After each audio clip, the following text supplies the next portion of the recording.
akhrijna min zulumatil wahmi wal jahli ilal ma'rifati ilmi. Amin ya rabbal alamin.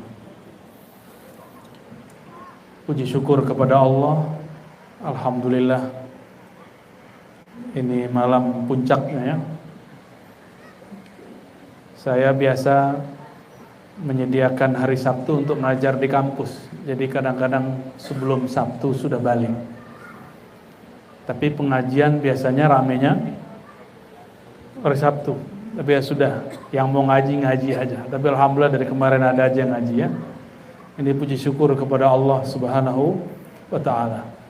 Kalau bukanlah karena rahmat Allah, kita tidak mampu bersalawat kepada Rasulullah SAW.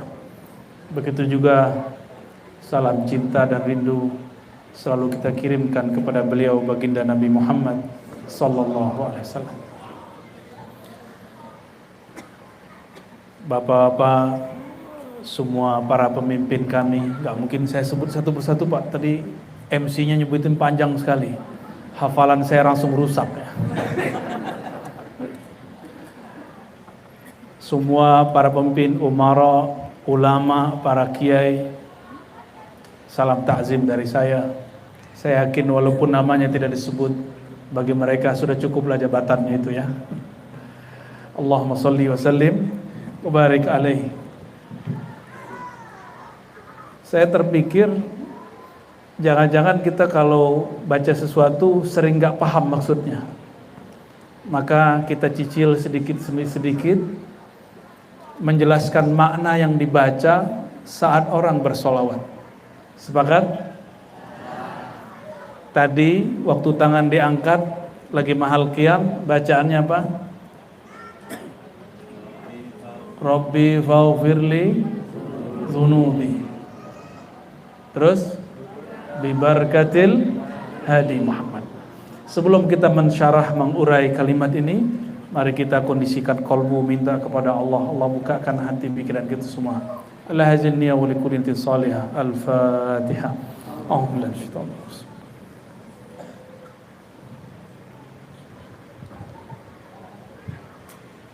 Amin. Rabbi itu cara memanggil Allah kalau sudah rasa dekat muncul. Kalau rasanya masih jauh, pakai ya Rabbi. Tapi kalau sudah dekat, dipanggilnya Rabbi. Kata ya itu berarti wahai. Biasanya wahai itu masih jauh. Kalau sudah dekat terasa, kita langsung menyebut namanya Rabbi.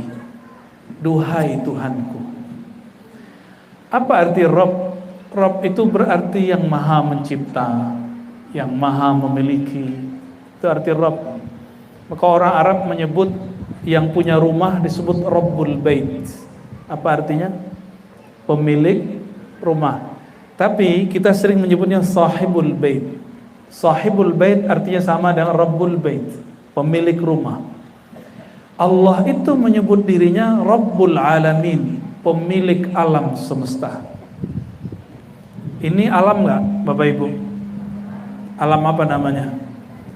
Boleh dikecilin, masuk angin nanti. Jangan dimatiin Pak, dikecilin aja. Nanti kasihan Pak RW, Pak Camat ya. Ini alam, disebut alam nyata, atau bahasa Arabnya alam zahir, alam yang tampak oleh mata ini. Tapi bersama dengan alam ini ada alam yang disebut alam rasa. Kalau ada orang air matanya menetes, itu karena sedih atau karena bahagia?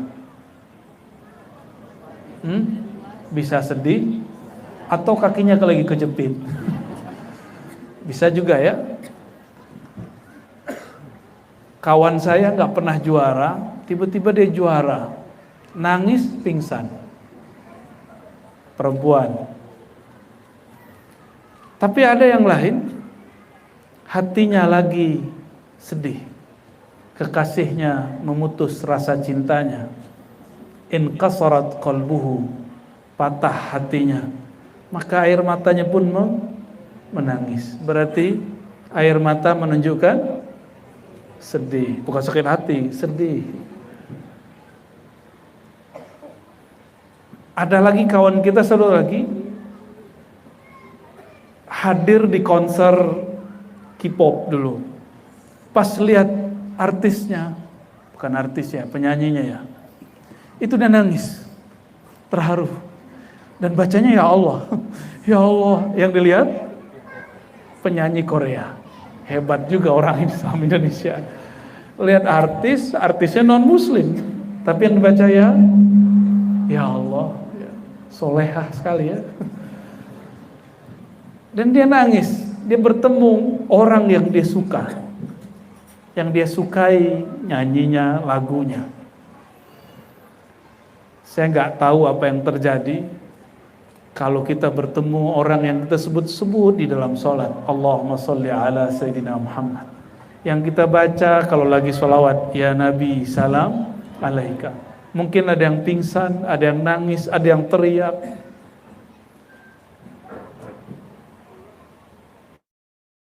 Pas juara, kakinya dihentakin ke tanah. Lalu dia berteriak, teriakannya hore dan segala macamnya. Tapi nggak ada nangis. Berarti orang bahagia itu nggak mesti nangis, nggak mesti nggak nangis. Orang sedih juga sama.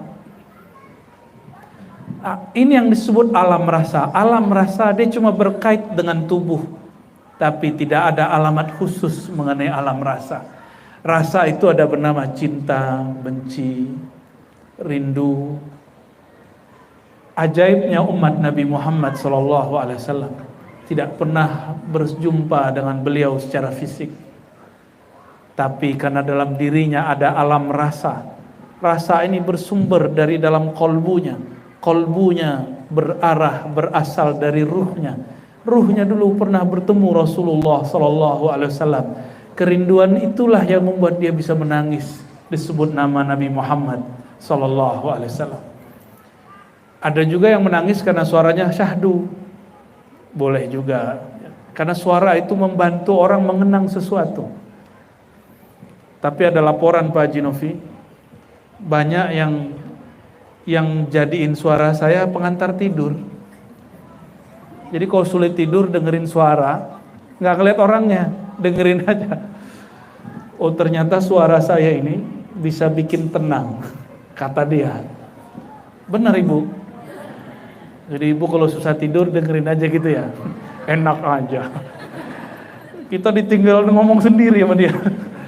Tapi ya nggak apa-apa. Ya. Kalau suara saya membuat bapak ibu mudah tidur, berarti dalam suara ini Allah titipkan satu ketenangan. Orang nggak mungkin tidur kalau nggak tenang. Maka vibrasi suara itu anugerah dari Allah Subhanahu wa Ta'ala. Ada suara bikin kita bangun. Tapi yang paling ajib itu semua khotib Jumat. Mau suaranya kayak gimana? Itu bapak-bapak ini, ibu-ibu ini rahasia bapak-bapak ya. Itu langsung baca doa tanpa dilafazkan. Bismikallahumma ahya wa amut. Paham gak Pak? Itu tadi siang tuh ya. Tapi alhamdulillah saat kita khutbah paling 1-2 lah yang tidur. Yang kelihatan mata saya. Tapi yang tidur yang jagain saya Pak. Allahumma sholli ala sayyidina Muhammad. Rabbi, wahai, duhai Tuhanku, duhai pemilikku.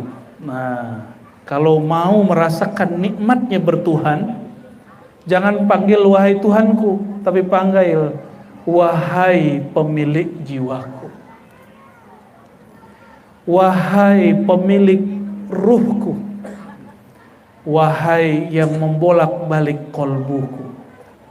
Itu makna ya Rabbi. Rabbi tadi lafaznya apa? Ya Rabbi faghfirli, maka ampunilah aku. Dalam bahasa Arab ghafara berarti mengampuni, faghfirli ampuni. Tapi ampun dalam bahasa Arab aslinya bukan itu. Kata ghafara arti aslinya delete. Apa arti delete?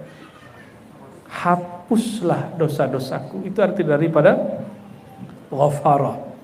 Maka faghfir li zunubi, faghfir, maka hapuslah li. Li itu milikku, padaku. Zunubi. Apa arti zunubi? Jamak dari zanbun, artinya dosa-dosaku. Ini saya tanya sama bapak-bapak nih. Tadi berangkat kerja, ada yang bening nggak? Ya, matanya melototin nggak? Tuh, dosa tuh dah ya. Ibu, hari ini terpancing nggak ngomongin teman, tetangga atau siapapun? Pernah ngomongin orang nggak hari ini? Beneran? Nggak yakin?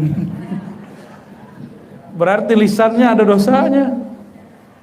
Oke, ini lisan, mata, telinga, sudah. Tadi makan minum baca bismillah nggak? Tuh. Dalam ilmu fikih dianjurkan baca bismillah, tapi dalam ilmu rohani wajib baca bismillah. Beda ya? Tapi wajibnya di dalam diri. Supaya apa? Saya mau tanya, air ini yang menyegarkan atau Allah? Beneran? Gak usah minum kalau gitu. Gak berani ya? Bukan begitu Bapak Ibu. Yang menciptakan air Allah, benar? Tapi ada akidah namanya akidah Mu'tazilah. Mereka dikritik oleh ulama Ahlus Sunnah. Mereka mengatakan Allah menitipkan kekuatan menyegarkan di dalam air. Ini hati-hati. Itu bukan ajaran Ahlus Sunnah. Contoh lain, api membakar. Benar? Benar ya? Pernahkah api tidak membakar? Beneran? Pernahkah api tidak membakar? Kapan? Kelamaan. Ya, kemarin teman saya main-main api nggak kebakar. Di Banten, di Padang, di Aceh masih ada. Ya, di Palembang masih ada. Itu tari piring, tau nggak tari piring? Tari piring, penutup tari piring itu piringnya diinjek-injek, nggak ada yang luka. Diambil api dimainin, nggak ada yang kebakar. Satu rambut pun nggak kebakar. Berarti api belum tentu membakar kecuali diizinkan Allah Subhanahu wa Ta'ala. Pasti ada dokter di sini. Pak Haji Novian hanya pun juga dokter. Yang menyembuhkan obat atau siapa? Ya, beneran nih. Coba nggak minum obat, nggak begitu juga. Nabi mengatakan tadawau ibadallah, berobatlah wahai hamba Allah. Kalau bukanlah ada hadis ini, kita nggak usah berobat. Tapi kan ada perintah tadawau ibadallah, berobatlah hai hamba-hamba Allah, maka kita berobat. Kenapa kita makan? Karena ada ayat kulu washrabu, makan dan minumlah. Kalau nggak ada ayat ini kita juga nggak makan minum. Tauhid ya. Bab apa namanya? Bab tauhid.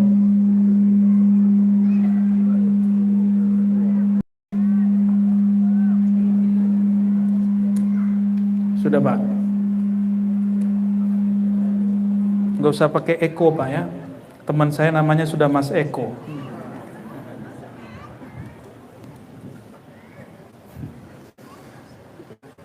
Rabbi faghfirli zunubi. Ya Allah pemilik jiwa, ampunilah dosa-dosaku. Ada dosa yang zahir, ada dosa yang batin. Dosa yang batin itu sederhana. Hari ini memandang kawan dan kita merasa diri kita lebih baik dari dia, itu sudah dosa. Udah belum hari ini? Itu biasanya dosa para kiai. Kiai mandang kiai lain tuh ilmunya dikit. Bener gak kiai? Ya. Sesama guru saling mengerti. Mandang orang, nah kalau ahli zikir lain, dilihat merem dia, zikirnya belum nyampe. Padahal zikir dia yang belum nyampe. Sejak kapan zikir untuk merem-merem terus baca hati orang? Sejak kapan ilmu itu digunakan untuk jadi juri?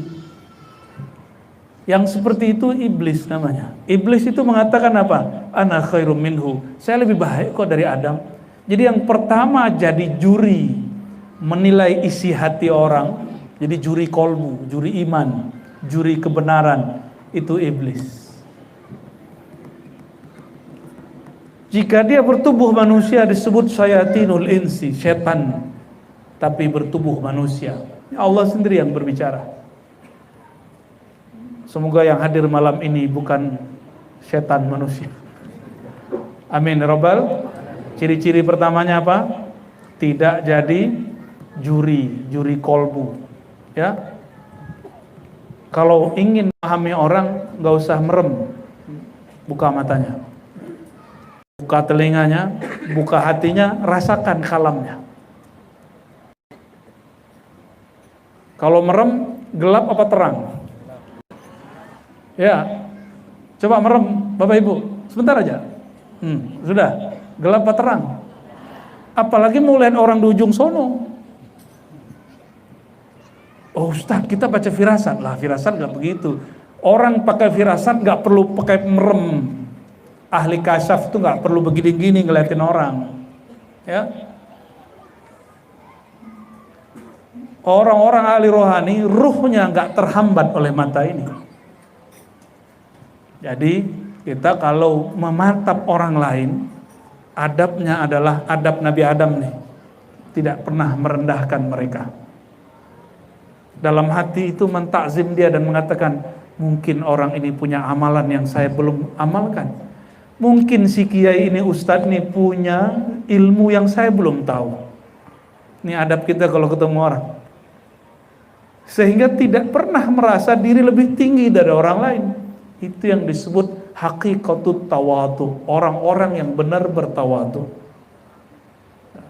Tawadu itu dari kata tawadu'a, wadu'a, meletakkan ego. Wadu'a, meletakkan ego, menjadikan diri sebagai pusat perhatian. Nah, ini bahayanya orang-orang yang tidak punya sifat tawadu. Ada juga pura-pura tawadu, depan kita cium-cium tangan, belakang ngomongin. Sebenarnya ilmu dia itu kurang. Banyak, saya ketemu banyak santri begitu. Ya, dulu dia gituin orang lain.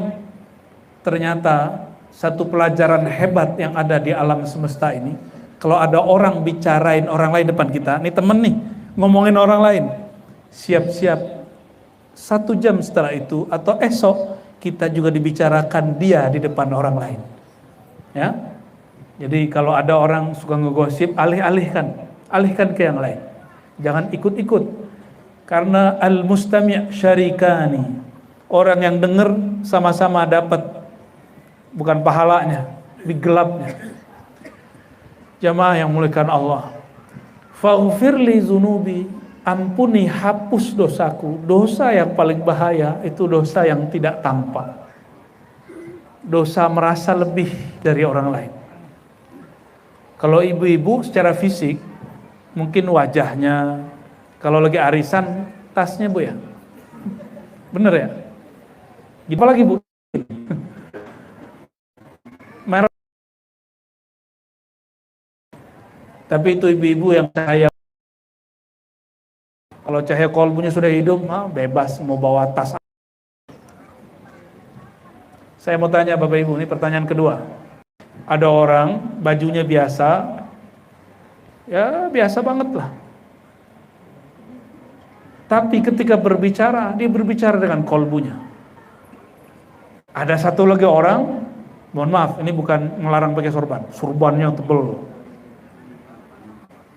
ridaknya 2, kiri kanan, bawa tasbih. Ya Masya Allah lah. Kalau kita lihat, Masya Allah ini kayaknya wali nih. Tapi pas ngomongnya nggak dari hati. Nikmat gak? Nggak nikmat. Contoh lain. Ini banyak kita kasih contoh. Ibu-ibu ketemu cowok cakepnya bukan main, putih ya, berotot, kerasnya sekeras tembok kali ya. Pas ngomong ketus, nyaman nggak ngobrol sama orang begitu?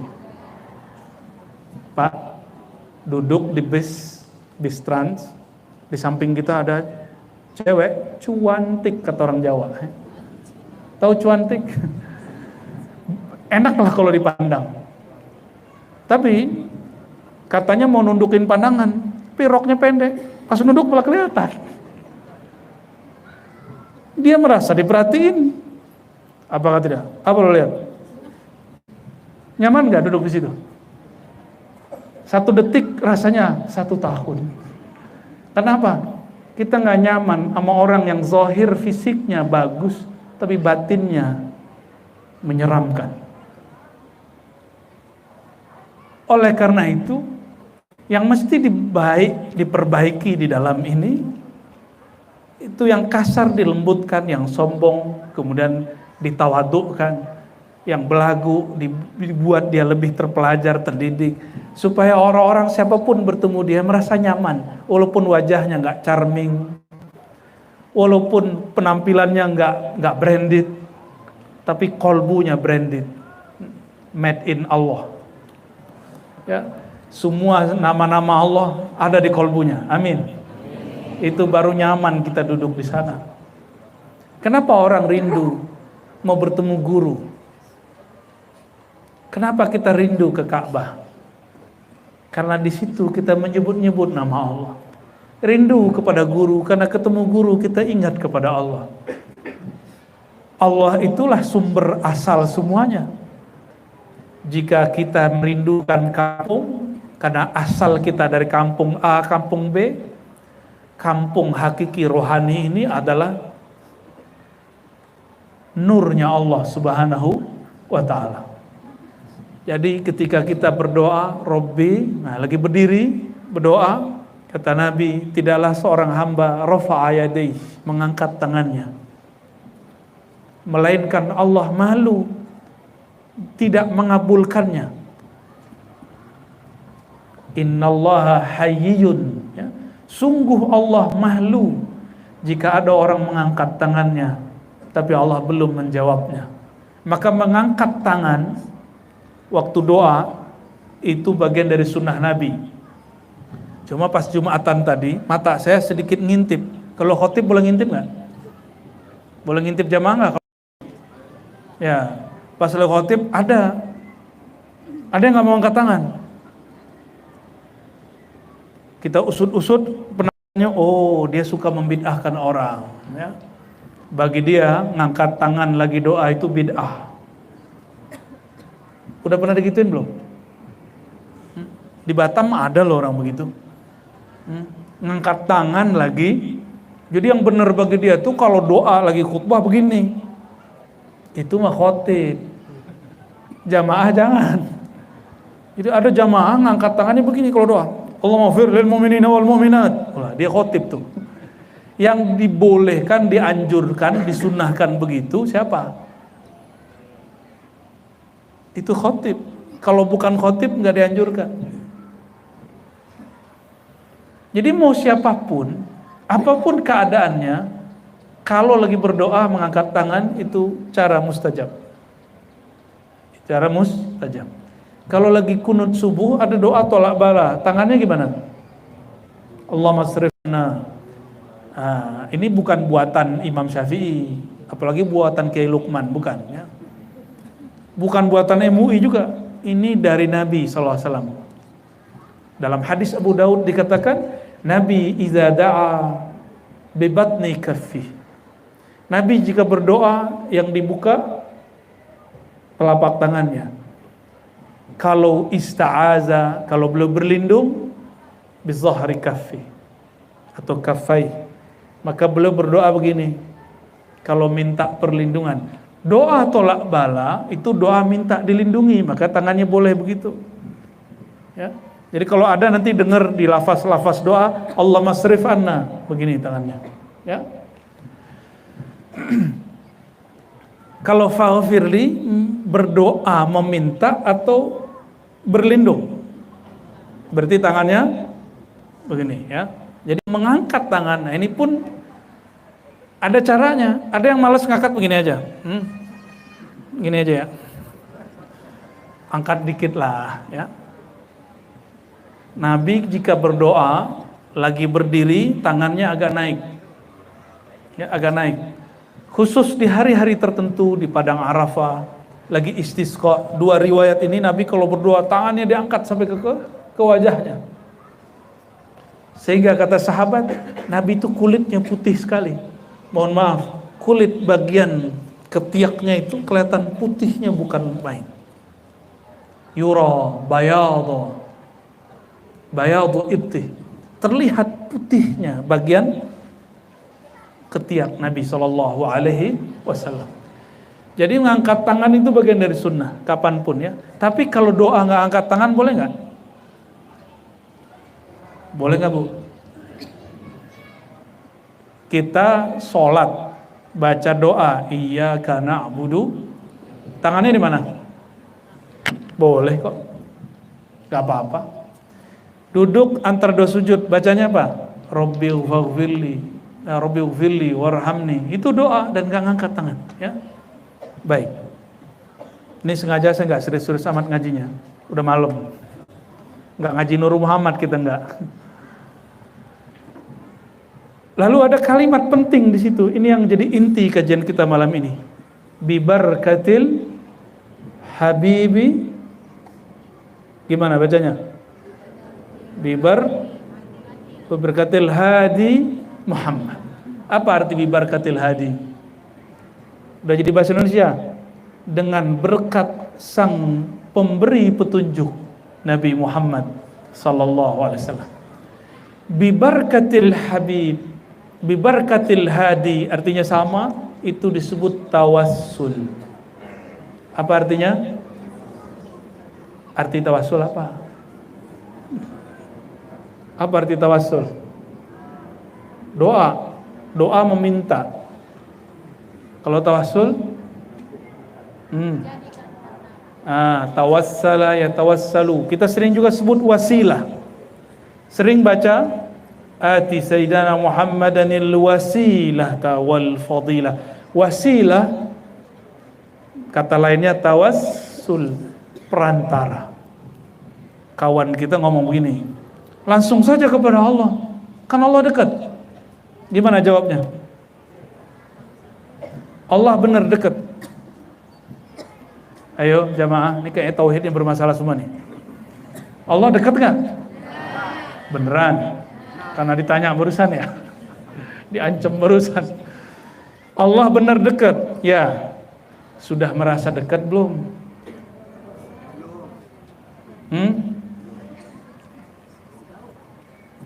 Ada orang sekantor tiap hari ketemu tapi nggak dekat, itu makhluk loh. Apalagi sama Allah. Kita ini Allahnya dekat kepada kita, tapi kitanya yang tidak dekat kepada Allah Subhanahu wa taala. Nah, ini yang jadi masalah. Karena kita tidak merasa dekat kepada Allah, kita perlu ada orang yang menghantarkan kedekatan ini kepadanya. Tapi orang yang menghantarkannya ini bukanlah Tuhan, kita tidak sembah Dia.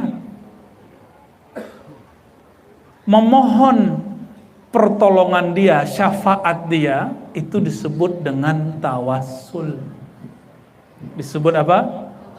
Tawassul.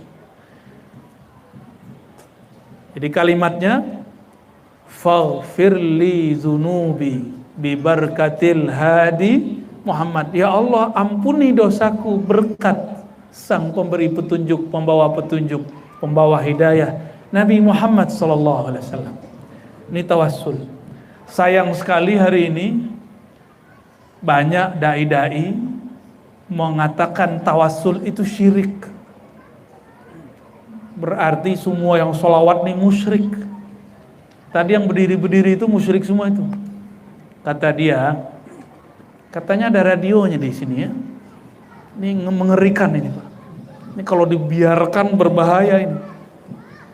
Di beberapa negara di Asia Selatan itu India, Pakistan, Bangladesh, Sri Lanka, Afghanistan, orang lagi maulid karena dianggap musyrik oleh orang yang agak miring pemahamannya ini, dia bom. Lagi maulid di gedung dibom. Orang baca nama Nabi Muhammad dibom. Mau kejadian begitu di Batam? Katanya mau jadi apa? Bandar narkoba apa? Bandar apa? Bandar Madani. Alhamdulillah. Madani itu sebutan kota Nabi Muhammad sallallahu alaihi wasallam. Maka syarat kota Madani mesti ma'rifat Nabi Muhammad sallallahu alaihi wasallam. Mesti kenal Nabi Muhammad sallallahu alaihi wasallam. Mesti sedih gang-gangnya itu ada solawat kepada Nabi Muhammad sallallahu alaihi wasallam. Tapi memang sudah berubah. Yang hidup 10 tahun lalu dengan sekarang sudah berubah.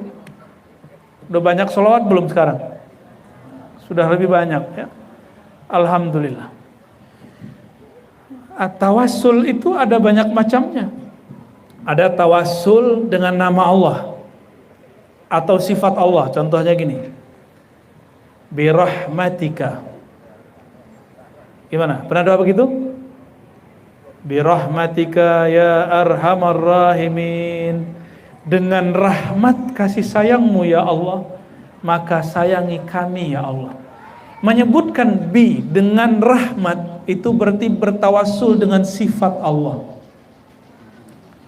Saya mau tanya lagi nih Bapak Ibu, ini banyak pertanyaan. Yang mengenalkan kita kepada rahmat Allah siapa? Dan Allah menyebut Nabi Muhammad siapa?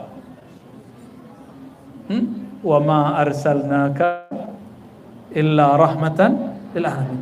Tidak aku utus engkau hai Muhammad kecuali sebagai rahmat. Maka birahmatika boleh berarti dengan sang duta rahmat Nabi Muhammad sallallahu alaihi wasallam. Karena kita nggak bisa membayangkan rahmat Allah kecuali lewat ajaran Nabi Muhammad sallallahu alaihi wasallam. Qalbu Nabi, ruh Nabi itu pancaran nama dan sifat Allah. Makanya ketika mengatakan birahmatika ya arhamar rahimin, itu maksudnya tawasul dengan sifatnya Allah yang ada pada nur qalbu Nabi Muhammad sallallahu alaihi wasallam. Jadi kalau baca birahmatika ya arhamar rahimin, jangan bayangkan aneh-aneh. Cukup bayangkan kasih sayang Allah melalui Nabi Muhammad sallallahu alaihi wasallam. Ini tawasul apa namanya? Tawasul dengan nama dan sifat. Ya. Ada tawasul yang kedua, tawasul dengan amal soleh. Pernah dengar ada 3 orang lah jalan-jalan, 3 pemuda yang soleh, tiba-tiba masuk goa, goanya ketutup. Masih ingat? Beneran ingat nih. Ceritanya 2 halaman soalnya. Jadi saya gua ceritain. Yang pertama, dulu dia punya orang tua, nggak makan dan orang tuanya makan minum dulu. Yang kedua, orang ini punya kesempatan untuk melecehkan putri dari pamannya. Tapi ketika si putri itu mengatakan, ittaqillah ya akhi, takutlah kepada Allah wahai saudara sepupuku, dia langsung mental dan dia kemudian tobat kepada Allah. Berarti dia punya kesempatan tapi dia tidak lakukan. Maka orang-orang yang berkesempatan maksiat lalu tidak bermaksiat, Allah berikan nur dalam dirinya. Dan yang ketiga, ada orang punya pekerjanya dikasih gaji, tapi gaji dikasih dia hilang. Dia pikir nih gaji mau diapain? Akhir dibeliin domba betina. Domba betinanya beranak pinak. Setelah sekian tahun, dombanya puluhan. Tiba-tiba kejadianlah mereka bertiga ini masuk ke dalam goa. Semuanya kemudian bercerita. Yang ketiga tadi ceritanya agak tragis.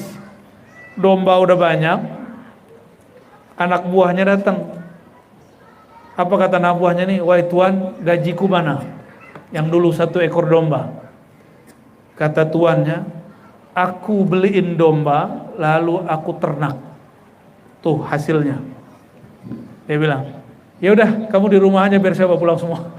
Itu semua domba dibawa pulang semua dan tidak ada bagi hasil. Harusnya ada bagi hasil. Apa kata dia? Ya Allah, genes. Tapi dia terima. 3 orang ini ketika masuk ke dalam goa, dorong-dorong nggak bisa. Maka mereka kemudian mengatakan, wahai sahabatku, sekarang kita bersaudara, Tuhan kita sama. Sebutkanlah amalmu yang paling engkau kenang, yang paling ikhlas dan tulus, lalu minta kepada Allah berwasilah dengannya.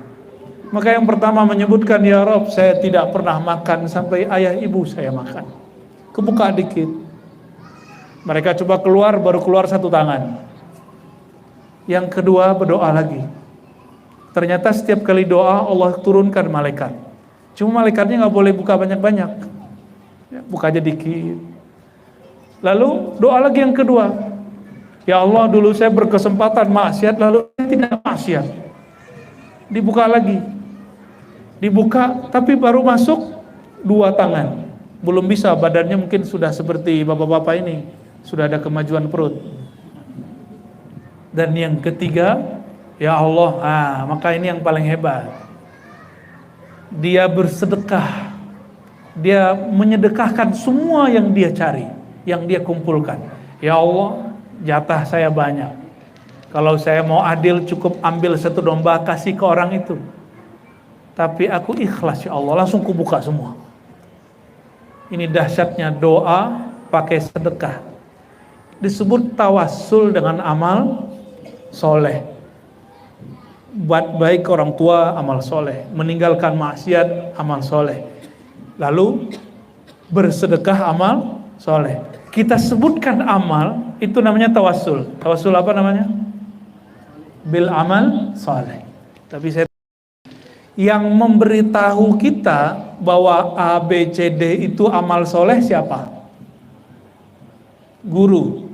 Guru taunya dari siapa?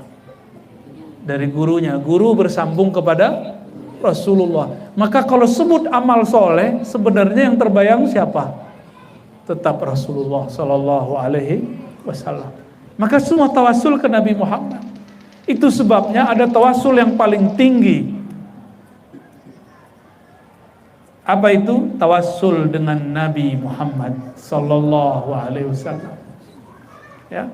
Jadi ketika mengatakan bibarakatil hadi, dengan keberkahan Nabi Muhammad yang bergelar hadi, sang pembawa, sang pemberi petunjuk, maka ya Allah ampuni dosa kami. Itu namanya tawassul. Sayangnya beberapa pesantren sekarang ngajarin kitab kalau tawassul itu syirik. Ya, ternyata kitabnya karya ulama Wahabi di Saudi, masih hidup, namanya Saleh Fauzan.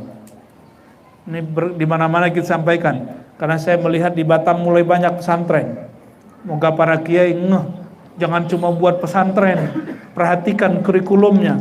Ini generasi kita berbahaya. Kata Syekh Saleh Fauzan, bertawassul dengan Nabi, dengan orang soleh yang sudah mati dan tidak di hadapan kita, itu asyirkul akbar, syirik paling besar. Bagi ulama ahlu sunnah, bertawassul itu bukan syirik akbar, justru ibadah yang tinggi. Bagi mereka disebut syirik akbar. Beda nggak ajarannya? Beda, Pak. Maka kalau ada kiai masih sok-sok, nggak apa-apa. Ya, kita toleransi. Antum toleransi sama orang yang toleransi, sama orang yang nggak toleransi, orang begini harus diberesin dulu, bukan dihancurkan. Harus beresin cara berpikirnya. Kalau nggak nanti jadi benalu di umat Islam. Ya. Namanya apa tadi? Tawassul. Ada tawassul cara lain yang nggak disebut tadi. Tadi di satu kitab. Tawassul dengan asar Nabi Muhammad SAW. Tawassul dengan bekas-bekas yang ditinggalkan Nabi Muhammad SAW. Cuma sayang, ini butuh pembuktian kuat. Misalnya rambut Nabi, kalau kain yang nutupin kuburan Nabi, kiswa. Nah, ini rentan. Ada mafia juga di situ ya. Mafia tabarruk, mafia ngambil berkat, hati-hati. Oh, nih, rambut Nabi nih, belum tentu rambut Nabi, harus dibuktikan. Didapat dari siapa, dapat dari museum mana. Hati-hati juga ya. Kita tidak pernah menolak bertabarruk. Tabarruk artinya ngalap berkah, menyerap keberkahan. Berkah itu kebaikan yang Allah turunkan kepada benda-benda tertentu. Mungkin nggak? Bentuk tabarruk paling jelas, orang sakit minum obat. Giliran berobat, boleh. Giliran nyelupin rambut Nabi ke air, dianggap syirik. Ya, ada yang begitu. Ya. Suatu kali Sayyidatuna Aisyah sakit. Sayyidah Aisyah ini, ibu-ibu nggak ada yang berani. Sayyidah Aisyah ini, Sayyidah Kuburiyah. Apa artinya? Biasanya Rijal Ansor ngerti ini artinya nih.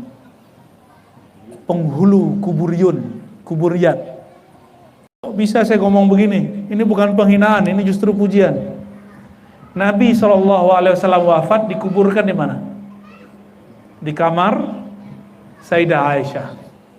Meninggal ayahnya Sayyidina Abu Bakar, dikuburkan di mana? Di kamar Sayyidah Aisyah. Dan Sayyidah Aisyah belum pernah tinggal di luar, masih tinggal di rumahnya, tinggal bersama kubur. Nah, ibu-ibu berani nggak?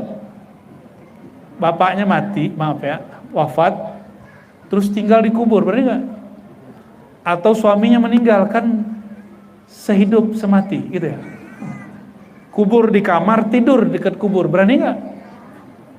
Ternyata cintanya hanya sampai liang kubur. Siap-siap Pak ya, ditinggal pas dikubur. Maksudnya apa saya ngomong begini? Sekarang orang ada yang nggak mau sholat di masjid yang sampingnya ada kubur. Aneh gak? Sayyidah Aisyah di dalam kamarnya itu beliau ngapain aja? Nggak tidur doang, beliau juga sholat di situ, zikir di situ, baca Quran di situ, menjawab pertanyaan fatwa-fatwa orang di situ. Saya mau tanya, kapan Sayyidah Aisyah keluar? Ada yang tahu? Yang tahu nih, dapat? Hah? Waduh, bingung nih, ada 2 orang nih. Nggak jadi deh.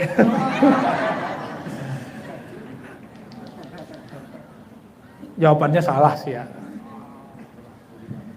Sayyidina Umar wafat, Sayyidina Umar nanya, wahai ibunda kami, izinkan saya Al-Fakir Umar berkubur dekat guru kami Abu Bakar dan kekasih kami Rasulullah Sallallahu Alaihi Wasallam.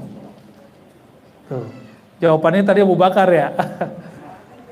Dari Abu Bakar ke Umar, Umar itu berapa tahun memimpin? Ada yang tahu? Serban tidak jadi laku. Lama. Sayyidina Umar memimpin itu lama. Berarti Sayyidah Aisyah bertahun-tahun tinggal di samping kubur, sholat dekat kubur, samping-sampingan kok. Gak ada urusannya dengan syirik. Gak ada urusannya dengan syirik. Jadi aneh jika ada seorang syekh namanya Syekh Albani gak mau lagi sholat di Masjid Nabawi karena gak mau dengerin fatwa dia. Apa kata dia? Keluarkan kubur Nabi dari masjid. Ini fatwa dia. Ngeri gak fatwa begini? Ngeri fatwa begini. Dan saya sudah banyak ketemu teman, udah lama gak ketemu. Kita sholat di suatu masjid, janjian di situ, nggak mau dia sholat di situ. Pas kita tanya, kenapa nggak sholat bro? Oh, nggak pakai bro, pakai akhi sekarang. Akhi, kenapa kamu nggak sholat di sini? Mending pakai bahasa Arab sekalian, dia nggak bisa jawab. Ya. Tahu nggak bahasa Arabnya? Kok kamu nggak sholat di sini? Gimana bahasa Arabnya, Cung? Wah, itu bahasa Arab santren, Cung. Limadza la tusallihuna? Bahasa Arab kartun begitu ya. Bolehlah ya. Kayaknya jatah ente nih, Cung.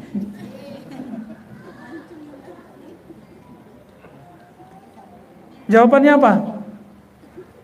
Itu masjid ada kuburannya. Pas dicek, kuburan bapaknya sendiri. Ternyata bapaknya dulu masih ada kait-kait dengan wakaf masjid.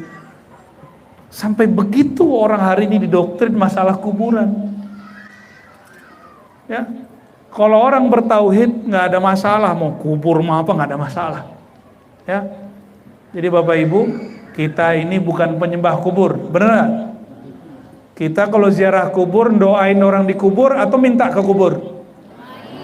Jadi kalau ada yang menuduh orang-orang Ahlus Sunnah ini minta ke dalam kubur, itu namanya apa? Fitnah. Banyak yang ngomong begitu. Apa tuh orang di Sunan Ampel di Singapura kan ada Habib Noh. Ngomong kencang sama kita. Apa itu Habib? Minta-minta ke kubur. Ternyata dia foto atau lihat foto orang lagi ziarah ngangkat tangan. Dalam pikiran dia orang itu lagi minta ke dalam kubur. Nah itulah akibat nggak pernah masuk ke kubur ya. Mungkin kita nanti masukin aja dia ke dalam kuburnya. Bapak Ibu, sahabat-sahabat, saudara-saudariku yang makan Allah. Jadi beragama itu nggak usah saklek-saklek ya. Agama kita jernih. Nabi itu nggak khawatir masalah syirik. Yang Nabi khawatirkan umat Islam itu masalah cinta dunia. Yang Nabi khawatirkan bukan masalah kemiskinan. Yang Nabi khawatirkan orang kemudian karena kemilau dunia dia lupa diri. Oleh karena itu cara untuk meluruskan cuma satu. Inilah ajaran Nabi Muhammad SAW. Kata beliau, afdalu dzikri la ilaha illallah. Ini oleh-oleh malam ini yang terakhir yang mau saya uraikan. Afdalu dzikri, seafdal zikir adalah la ilaha illallah. Maka kalau mau cari orang paling utama, paling afdal di alam semesta, orang yang dirinya paling banyak baca la ilaha illallah. Yang paling banyak baca la ilaha siapa? Nabi Muhammad sallallahu alaihi wasallam. Jadi kalau mau cari orang paling mulia, cari aja yang paling banyak baca la ilaha illallah. Tapi kadang orang yang baca la ilaha illallah ini kalau doa, dia belum yakin-yakin amat sama doanya. Maka Nabi kalamkan yang kedua, afdhalud du'a alhamdulillah. Doa yang paling tinggi adalah alhamdulillah. Alhamdulillah secara harfiah berarti pujian bagi Allah. Tapi secara maknawi, alhamdulillah berarti doa yang paling tinggi, orang yang memuji karena rasa syukur kepada Allah. Ini yang mau nyalek nih ya, gak usah nyari dukun. Datang ke orang, gak mesti dia terkenal, gak mesti dia masyhur, gak mesti dia kiai atau ustad. Orangnya paling bersyukur, gak pernah ngeluh. Ini ciri-ciri orang yang mustajab doanya. Bukan orang yang pakai bersorban begini, bukan yang pakai kopiah begini, belum tentu. Pakai serban belum tentu. Tapi orang yang lisannya, kolbunya paling banyak bersyukur, doanya paling cepat naik. Afdhalud du'a alhamdulillah. Boleh kita terjemahkan, doa yang paling cepat dikabulkan adalah doa orang yang suka memuji, suka bersyukur kepada Allah. Jadi kenapa doa-doa belum diangkat? Mungkin Bapak Ibu doa itu ngeluh doang, sama ngasih tahu ke Allah. Allah itu pernah lupa gak sama kita? Allah itu pernahkah ketika kita dicipta lalu salah kirim rezeki, pernah nggak? Salah kirim jodoh, pernah nggak? Salah kirim jabatan, pernah nggak? Ya, samping kiri kanan saya kan ada orang yang punya jabatan ya. Nggak akan pernah Allah salah kirim. Karena Allah tidak pernah salah dalam itu, dalam nggak pernah lupa untuk masalah itu. Bapak Ibu yang bukan Allah, maka jangan pernah berdoa memberitahu Allah. Terus kalau doa ngapain? Doa itu bukan ngasih tahu Tuhan. Doa itu cukup curhat-curhatan aja. seperti anak kecil manja-manja kepada orang tuanya, sebagaimana hamba bermanja kepada Tuhannya Allah Subhanahu. Gimana? Doa kita gimana? Bapak Ibu lagi ngasih tahu Allah ya? Ya Allah, hari ini saya minta A, B, C, D, kok belum dikasih? Lupa ya dalam hati gitu ya. Itu yang disebut oleh Imam Notailah. Ini tauhidnya bermasalah. Du'auka, doamu, tolabuka, tuntutanmu, ittihamun lahu, engkau sedang menuduhnya. Banyak orang berdoa, batinnya menuduh Allah, gak tahu. Batinnya seakan-akan merasakan Allah gak ngerti keadaan dia. Sejak kapan Allah tidak tahu seorang hamba? Gak pernah. Maka Allah menyebut dirinya alim, yang maha alim. Kita belum wujud, Allah sudah tahu nanti butuhnya apa, perlunya apa, nanti rezekinya apa, udah tahu semua. Maka orang-orang kafir dan musyrik, dia gak doa kepada Allah, tapi karena dia bernama Karim, maha pemurah, dibagi juga. Jadi rezeki itu bukan berdasarkan doa, rezeki itu tergantung kita rajin menjemputnya. Hari ini udah jemput rezeki? Ya. Menjemput rezeki itu pinter-pinter. Rezeki itu ada yang diantar separuh, berarti kita nunggu. Kata Sayyidina Ali, rezeki itu ma anta talibuhu. Kadang-kadang rezeki itu kamulah yang nyari dia, kamulah yang menunggu dia, kamulah yang kemudian memburunya, bukan menunggu. Kadang-kadang engkaulah matlubuhu, engkaulah yang dicari-carinya. Ada orang punya keahlian membangun kota. Wah, itu dicari-cari sama Pak Wali itu. Ada orang ahli mendeteksi kriminalitas, detektif. Dicari-cari sama Pak Polisi. Ada orang ahli mengenal Rasulullah. Dicari-cari nggak sama orang yang rindu kepada Rasulullah. Sama begitu, ya. Bapak Ibu, saudara-saudariku yang bukan Allah. Maka ketika kita berdoa, sebutlah orang yang paling dekat kepada Allah. Orang yang paling banyak baca la ilaha Nabi Muhammad. Yang paling banyak bersyukur Nabi Muhammad. Maka kalau disebut bibarkatil hadi, dengan keberkahan orang yang paling banyak bersyukur, itulah Nabi Muhammad sallallahu alaihi wasallam. Kalau kita sulit membayangkan Nabi Muhammad, kita boleh bertawassul dengan orang soleh. Contohnya gini, dulu ada seorang syekh di Madinah, namanya Syekh Muhammad bin Abdul Karim As-Samman. Dia mursyid Thariqah Qadiriyah, Khalwatiyah, Naqsyabandiyah, Syaziliyah, dan Thariqah lainnya. Imam di Masjid Madinah. Namanya siapa tadi? Muhammad bin Abdul Karim Samman. Di negeri Banjar sama Kalimantan Timur, Kalimantan Tengah, termasuk juga Makassar, sebagian di Palembang, Betawi, dan Sumatera Barat, dan Aceh juga dulu, mereka kenal dengan sosok ini. Sampai beberapa tokoh disebut Muhammad Saman atau Muhammad Seman. Bahkan pejuang di Aceh itu namanya Muhammad Seman. Cuma yang kita kenal namanya pakai gelar. Ya, seingat saya namanya Tuku di Tiro itu nama kecilnya kalau nggak salah Muhammad Saman. Akhirnya di Aceh ada namanya Tari Saman. Itu bukan cocok logi Pak ya, ini asli. Ya, sayangnya lagi yang tersisa cuma tarinya, zikirnya sudah hilang, tarekatnya sudah hilang. Di Betawi sisa manakibnya, tarekatnya sudah hilang.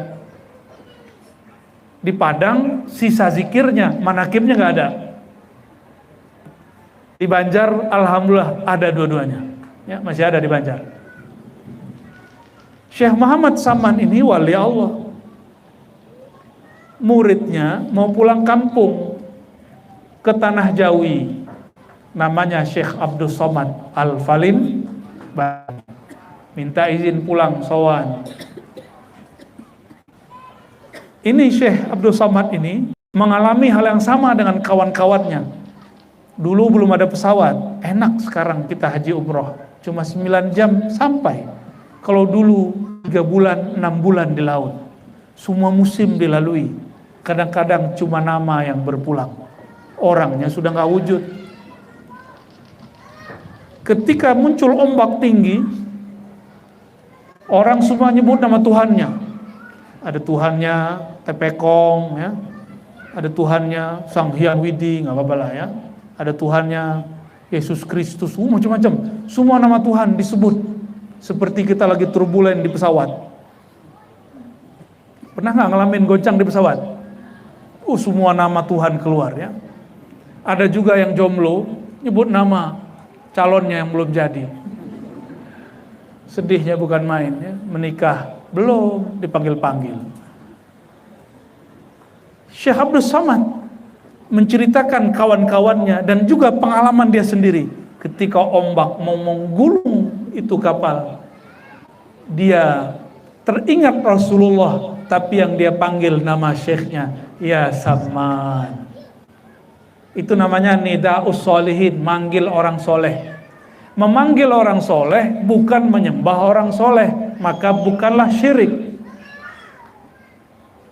Ada juga yang punya hajat manggil. Syekh Saman ini punya thariqah tadi Qadiriyah sama Kholwatiyah. Ini orang manggil nama Syekh Abdul Qadir. Ya Syekh Abdul Qadir, tolong tolak hujan. Ada yang doa begitu nggak tadi? Kayaknya panitia doa begitu semua tadi itu. Musyrik nggak? Enggak, itu namanya nida'us sholihin. Nida menyeru, menyapa orang-orang soleh. Bukan meminta kepada mereka, tapi mengatakan, wahai wali Allah, mohon sampaikan doa kami kepada Allah. Mohon ikut berdoa bersama kami. Hajat kami ingin buat pengajian. Tolong tahan dan jauhkan hujan. Bisa begitu. Dan sudah banyak, saya sudah ketemu di banyak pulau, mereka menyebutkan nama-nama gurunya yang soleh. Waktu ke Jawa Timur mereka sebut Sunan Ampel, mereka sebut Sunan Bonang. Tapi oleh orang yang tidak paham ini dianggap syirik. Kalau manggil, ya saya panggil, nama antum siapa saya lupa. Jack, Bang Jack, apa Mas Jack? Bang Jack. Oi Bang Jack, jawab dong. Musyrik gitu dong. Gitu nggak?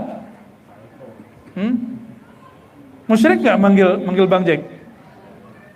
Orang hidup, orang mati dipanggil sama. Jadi kalau kita manggil ya Muhammad, syirik nggak? Enggak. Tapi kitab tentang ya Muhammad ini dihapus ya-nya oleh kelompok yang mensyirik-syirikan ini. Imam Al-Bukhari punya kitab selain Sahih Bukhari namanya Al-Adab Al-Mufrad. Apa judulnya? Cari, terjemahannya sudah ada. Kalau pencinta sunnah baca kitab. Di Al-Adab Al-Mufrad, Abdullah bin Umar sahabat Nabi, Sayyidina Abdullah bin Umar sakit. Entah jatuh, entah apa, kakinya nggak bisa jalan. Maka datanglah kawannya sering bersama Abdullah bin Umar. Abdullah bin Umar ini nggak perlu maulid. Karena setiap hari dia maulid. Dia setiap hari selesai bekerja, dia cari spot-spot, tempat-tempat yang dulu Nabi pernah lewat, duduk, berjalan, ngobrol, maka dia duduk di situ. Nabi dulu duduk di situ. Nabi dulu minum, dia minum di situ. Nabi dulu naik onta, dia naik onta di situ. Nabi dulu diam menatap langit, dia juga melihat menatap langit. Orang begitu kalau sekarang hidup mungkin Bapak Ibu sebut gila. Tapi di zaman itu, Sayyidina Abdullah bin Umar disebut sebagai bayang-bayang Rasulullah. Kalau ingin tahu Nabi ngapain waktu hidup, lihatlah perilaku Sayyidina Abdullah bin Umar. Begitu orang dulu berkalam. Jadi dia nggak perlu maulid, karena setiap hari dia mengingat Nabi SAW. Kenapa kita perlu maulid? Karena kerjaan kita sudah menyita pikiran melupakan Nabi Muhammad SAW. Datang orang ini, kawan dia yang dulu menemani dia, menjenguk, ditanya, Abdullah, ada apa denganmu? Kata dia, maritu, saya sakit wahai Tuhan. Kira-kira begitu dialognya. Ditanya sama dia, mau sembuh nggak? Mau. beneran mau, wallahi Allah dia mau sembuh, maka dia katakan, nah ini lafaz yang ada di dalam Abdul Mufrad lebih ringkas, wahai Abdullah bin Umar, panggillah orang yang paling kau cintai. Ibu-ibu kalau disuruh manggilnya manggil siapa? Manggil suami ya? Enggak sembuh-sembuh, tambah sakit hati mungkin ya. Kalau mas-mas ini, abang-abang ini kalau disuruh manggil siapa? Bang Jack, manggil siapa Bang Jack? Bini gitu ya. Nama istrinya siapa? Betty gitu ya. Abdullah bin Umar lebih cinta kepada Nabi daripada ayah ibunya, istri-istrinya. Istrinya banyak, anaknya banyak, semuanya banyak, dia punya banyak, kawan banyak, orang tuanya paling banyak berjuang untuk Nabi. Tapi dia lebih cinta Nabi Muhammad sallallahu alaihi wasallam. Yang dia panggil bukan nama pasangannya, bukan nama ayahnya, bukan juga nama dirinya. Tapi aneh, dia nggak nyebut nama Allah, yang disebut nama siapa? Ya Muhammad. Badannya langsung bergetar, dia langsung bisa duduk, langsung bisa berdiri. Disitulah dalilnya kenapa beberapa masyayikh, ada namanya Syekh Nazim, orang Turki, mursyid tarekat, kalau disebut nama Nabi Muhammad dia pegang dadanya, dia berdiri. Sallallahu alaihi wasallam. Dari hadis itu bukan bid'ah ya. Jadi setiap kali disebut nama baginda Nabi Muhammad SAW dia berdiri. Itulah Sayyidina Abdullah bin Umar, amalan beliau. Nah kita nggak mesti begitu ya. Yang penting di kolbunya ada ta'zim kepada Nabi Muhammad SAW. Disebut apa tadi? Memanggil. Bahasa Arabnya apa? Nida. Yang haram itu syirik, berarti menyembah. Syirik berarti meyakini ada kekuatan sebanding dengan Allah, itu baru disebut syirik. Semua yang tawassul menyebut nama Nabi Muhammad tadi, adakah yang membandingkan Nabi Muhammad dengan Allah? Ada nggak? Nggak ada. Orang-orang yang memanggil nama Syekh Abdul Qadir Jilani, apakah dia menyekutukan Allah dengan Syekh Abdul Qadir? Tidak. Kita nggak boleh suuzon sama orang. Itu disebut nida. Ini terakhir, bapak-bapak, kalau lagi kangen manggil istri gimana? Yang syirik nggak? Ya? Gitu juga Bu ya. Manggil kekasih gimana suami? Yang nggak yakin ya. Kayaknya alay banget manggil yang. Manggilnya apa? Husband. Lidahnya kayak mau patah. Manggil suaminya apa? Sebutlah panggilan terkasih. Memanggil kekasih bukanlah syirik. Kekasih yang paling wajib dikasihi, dicintai siapa? Habibi Muhammad, ya. Habibi Muhammad. Nabi Muhammad kekasihku, Habibi. Di mahal qiyam kita baca itu, ya Habibi, ya Muhammad. Maka memanggil Rasulullah bagian dari cara melepaskan rindu kepadanya. Karena ialah yang paling dekat kepada Allah, memanggilnya selangkah lagi memanggil Allah. Ya, jadi kalau tawasul yang paling kenceng itu sama Nabi, kalau sulit membayangkan, bayangkan orang-orang soleh. Semoga kajian kita malam ini diberkahi oleh Allah, dihadiri oleh syafaat Rasulullah, diridhoi oleh para aulia-aulia Allah. Amin Rabbal Alamin. Dan orang yang tinggal di Pulau Batam ini diberkahi hartanya oleh Allah, diberikan kebahagiaan keluarganya oleh Allah, diberikan kelapangan kebahagiaan zahir dan batinnya oleh Allah SWT. Ala hazinni wa likulli niyatin salihah. Al-Fatihah.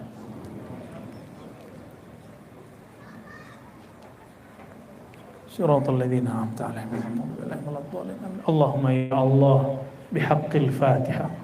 Ya Allah, dengan keberkahan surat Fatihah, wahai zat yang menurunkan surat Al-Fatihah kepada Nabi Muhammad Sayyidina Al-Fatih, Sayyidina Muhammad sallallahu alaihi wasallam, istajib da'awatina waqdi hawaijana. Ya Allah, Engkau maha tahu semua hajat kami. Maka ya Allah, tunaikanlah hajat-hajat kami. Ya Allah, meskipun kami tidak meminta rezeki, Engkau telah menjamin rezeki kami.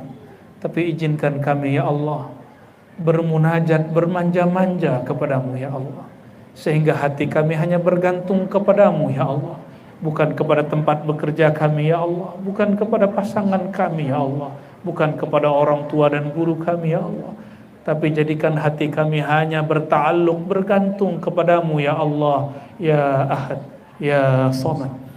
Allahumma ya Ahad, salli ala Ahmad. Allahumma ya Ahad, salli ala Muhammad. Wal mahdi khalifatika ya Allah ya Ahad. Allahumma ya Allah, dengan kebesaran dan keesaanmu ya Allah, turunkanlah keberkahan, rahmat dan kasih sayang kepada baginda Nabi Muhammad, baginda Nabi Ahmad, dan pewaris-pewarisnya, para zuriat-zuriatnya, pasangan istri-istrinya ummahatil mukminin, dan semua ulama-ulama yang mengamalkan ilmunya, bahkan semua umat yang mencintainya. Puncaknya ya Allah, sampaikan kepada Sayyidina Al-Mahdi, pewarisnya di akhir zaman. Allahumma ya Allah ya Nur, ya Nur, ij'alna nura. Ya Allah, leburkan kami yang gelap gulita dalam dunia, gelap gulita dalam kejahilan, yang hatinya kelam karena maksiat. Leburkan kami, celupkan kami dalam lautan cahaya cinta kepada Nabi Muhammad sallallahu alaihi wasallam. Allahumma ya Allah nashka, ya Allah kami mengadu kepada Engkau ya Allah, qaswata qulubina, betapa kerasnya hati kami. Disebut nama Engkau, qalbu kami tidak bergetar. Disebut nama Nabi-Mu, rindu pun tidak kunjung hadir. Ampunkan keras hati kami ya Allah, ampunkan jahil kami ya Allah. Tapi meskipun demikian ya Allah, kami tetap hadir malam ini, ingin bersalawat kepada kasih-Mu Nabi Muhammad sallallahu alaihi wasallam. Maka berkah rahmat-Mu ya Allah, berkah sang duta rahmat Nabi Muhammad ya Allah, famla qulubana bimahabbatik wa mahabbati nabiyyika Muhammad sallallahu alaihi wasallam. Penuhi hati kami ya Allah dengan cinta kepadamu dan cinta kepada kekasih-Mu Nabi Muhammad sallallahu alaihi wasallam. Terakhir ya Allah, berkahi negeri kami, berkahi ulama-ulama kami, umara-umara pemimpin kami, guru-guru ngaji kami, orang tua kami, orang-orang yang berjasa mengadakan kajian malam ini. Berkahi siapapun yang hadir ya Allah, berkahi siapapun yang bersedekah, yang berinfak ya Allah, berkahi siapapun yang bersolawat malam ini ya Allah. Rabbana atina fid dunya hasanah wa fil akhirati hasanah wa qina adzabannar, wa khtim lana ya Allah bi husnil khatimah ya Allah, biha ya Allah, biha ya Allah, bi husnil khatimah, wa khtimna bis sa'adah wa la takhtimna ya Allah bis sakhawah. Wa sallallahu ala sayyidina Muhammad wa ala alihi wa sahbihi ajma'in walhamdulillahi rabbil alamin. Subhanakallahumma wa bihamdika asyhadu an la ilaha illa anta astaghfiruka wa atubu ilaik. Wa sallallahu ala sayyidina Muhammad. Mohon maaf salah kurangnya. Salam ta'zim, salam cinta semua. Assalamualaikum warahmatullahi wabarakatuh.